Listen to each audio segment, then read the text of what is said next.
Everybody. So this is the first video lecture on the chapter of politics.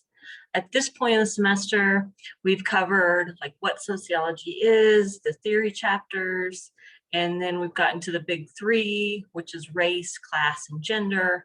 And now we're going to talk about the way that those three big topics of race, class, and gender work together in different social institutions. And so before I get to the topic of politics, I hope you're not thinking, oh my goodness, we have to listen to this lady talk about politics. I don't think I want to hear what she has to say. Rest assured, we're just going to be talking about what the definition or the way sociologists describe the political system. Not really going to get into, the political perspectives or the political parties per se. But if you had that reaction, I would be curious, and actually I'm going to put that in one of the discussion posts. What is it about politics that you may like to talk about or you may not like to talk about? So in one of the first discussion posts, I ask you, is politics something that you talk about at home? And it's interesting because so many people don't like that conversation. And so often, it's very, very common to get to this chapter in any of my social science classes, and people just like, I don't want to talk about it. I don't want to talk about it. And part of the reason we don't want to talk about it, I would venture to speculate, is we're not very practiced.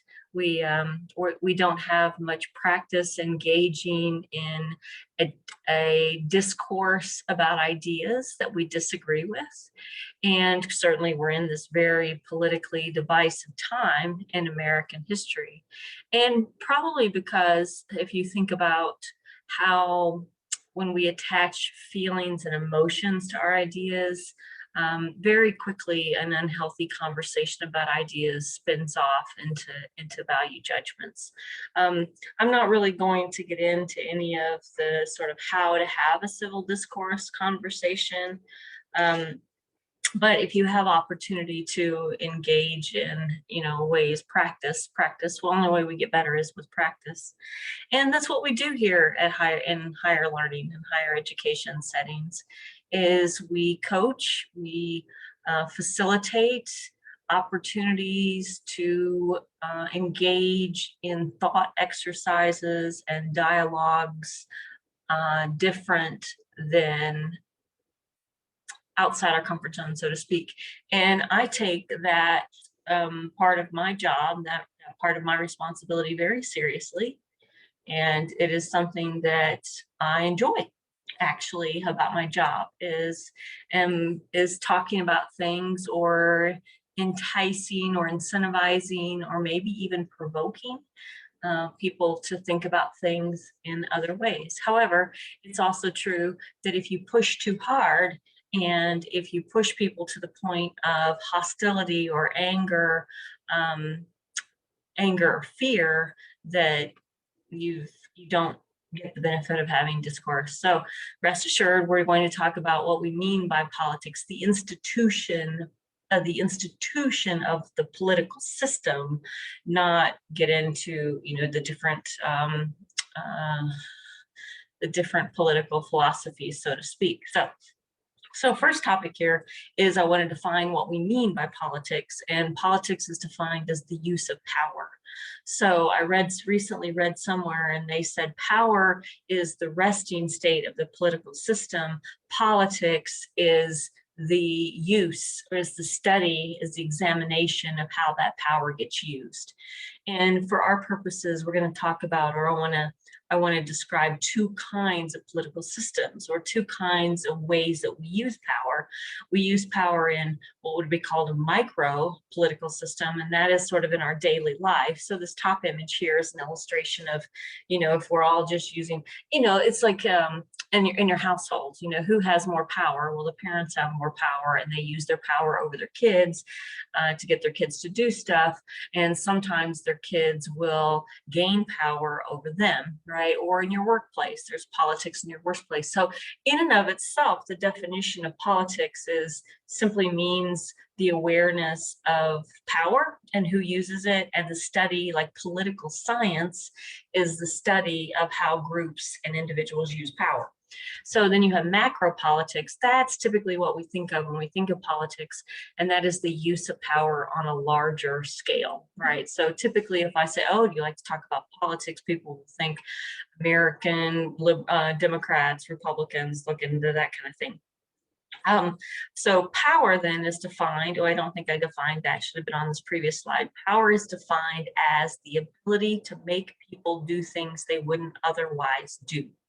So when you can make a student write a discussion post, when you can make your kid clean up the room, when you can make a person change lanes, right? That would be an example of politics.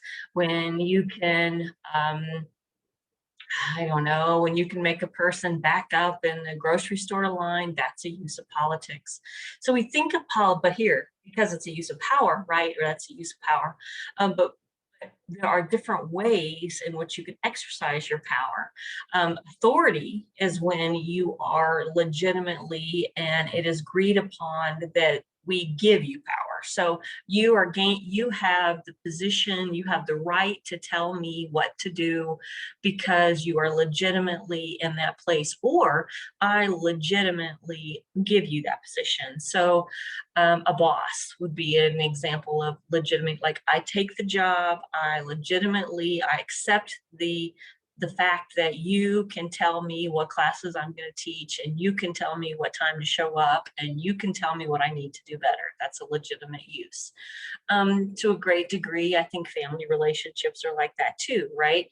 But coercion is, and that's what the illustration is supposed to be here, coercion is also a use of power, but it is when it is not willingly given, or it is not used fairly and justly. So we can make people do a lot of things, but they don't do things because they have agreed that I have authority over them. I have forced them to do something through intimidation, through withdrawal of their financial resources, through physical violence.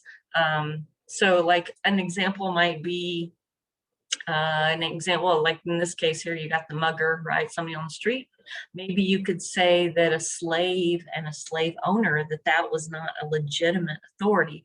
The slave or the enslaved person probably wasn't cool with the master telling them what to do, but because the master had means of coercing them, they did what the master wanted them to do, right? It wasn't freely given, and it wasn't accepted by the enslaved person.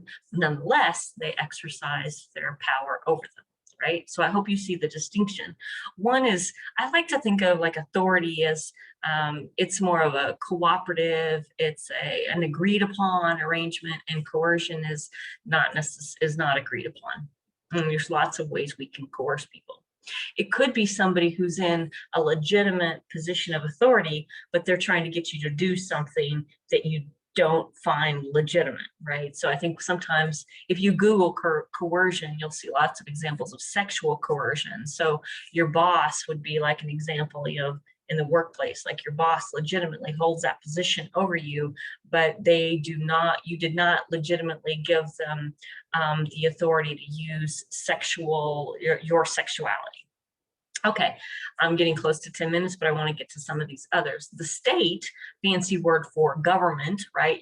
The government has authority and it uses legitimate violence. So one of the things we talked about, I hope, back in the chapter on deviance is really the government is the only organization in our culture that is allowed to use violence, right? And what we mean by the state is the police, the military, the criminal justice system that now, we may not, depending on where you sit in the criminal justice system, but the government can use legitimate violence, right?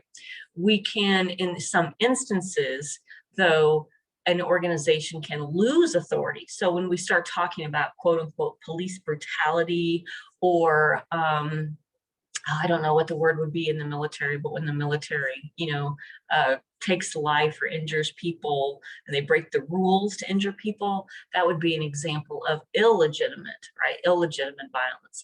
And then a revolution is when we have the illegitimate use of force, right? So all of these sort of refer to are these socially acceptable ways of using power, and are the people who are using power, are they in the position to use their power in a way that we all have mutually agreed, like the legitimate use of force. Okay, I'm going to stop right here because it's been 10 minutes.